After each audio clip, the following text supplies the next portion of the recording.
Hello.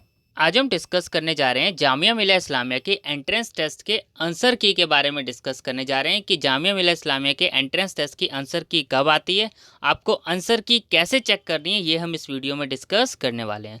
तो आप इसको अच्छे से समझ लीजिएगा, इस बात को ध्यान रखिएगा, आंसर की हमेशा के लिए आपके पोर्टल पर नहीं रहती है। तो मैं आपको बताने वाला हूँ कि आंसर की कब आती है। अब बहुत ज़्यादातर बच्चों के साथ यही होता है कि उनको पता नहीं चलता आंसर की आई है या नहीं आई है। अब होता क्या है, आंसर की आ जाती है लॉगिन पोर्टल पे आपके, और फिर आंसर की जो है लिमिटेड टाइम के लिए रहती है, 48 आवर्स के लिए। मैं आपको बात करूं कितने टाइम के लिए, 48 आवर्स के लिए, और उसके बाद आपको आंसर की नहीं देख पाते हैं। और फिर सबसे ज़्यादा बच्चों को प्रॉब्लम होती है कि सर हमारी तो आंसर की आई ही नहीं।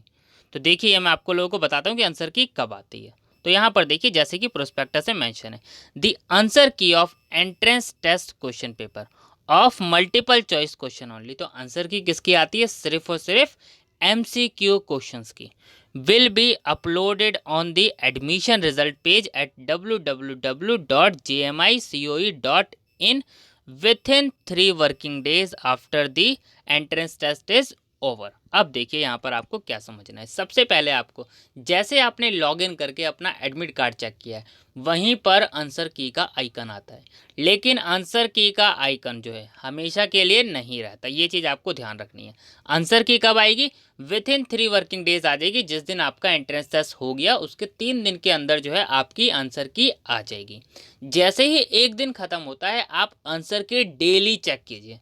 मैं क्या कह रहा हूँ, जैसे ही मान लीजिए अभी 26 को एंट्रेंस टेस्ट हुआ है, आप लोगों को पता है कि BFA अप्लाइड आर्ट्स का एंट्रेंस टेस्ट हुआ है, तो आप आंसर की अब आज से चेक करते रहिए। आज से चेक करते रहिए, कभी भी आ सकती है आंसर की। आपको यहाँ पे मेंशन है within 3 working days after the entrance test is over. तो चेक करते रहिए, आंसर की ज़रूर आएगी आपके लॉगिन पोर्टल पर। आगे देखते हैं, the applicant has to submit their grievances challenge. तो challenge answer key online for change in key within 48 hours after the key upload. The candidate has to pay fees. अगर मान लीजिए आपको आंसर की में लगता है किसी क्वेश्चन में मिस्टेक्स है, आंसर गलत है, तो आप उस क्वेश्चन को चैलेंज भी कर सकते हैं, पर उसके लिए आपको फीस पे करनी पड़ेगी ₹500 पर programme to challenge the uploaded की। No grievance will be entertained without fee payments. No grievance related to answer key will be entertained after the above mentioned time for a program will be over. तो आपको ध्यान रखना है, जिस चीज़ के लिए आपको जितना टाइम दिया है आपको उसी टाइम लिमिट में चीज़ें चेक कर लेनी है, नहीं तो आप लोगों को प्रॉब्लम होगी। फिर आप आंसर की ढूंढते रहेंगे कि आप अपने आंसर मैच कर रहे हैं, कि आपके कितने मार्क्स बने हैं। सब अपडेट आपको आपके लॉगिन पोर्टल पर ही मिलेगा। बहुत ज़्यादा बच्चों को दिक्कत होती है कि आंसर की से रिलेटेड बच्चों को नहीं पता होता।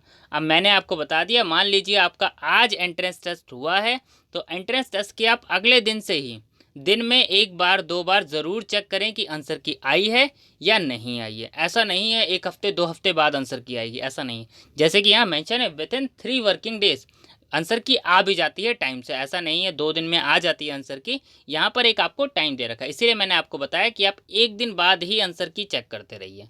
दिन में 2 बार आप लॉगिन करके चेक कर लीजिए। आपको मैं बता दूं 48 आवर्स के लिए, जैसे कि यहाँ मेंशन है कि आंसर की जो रहती है वो 48 आवर्स के लिए ही रहती है, और 48 आवर्स का ही आपको पास टाइम होता है आंसर की को चैलेंज करने का भी।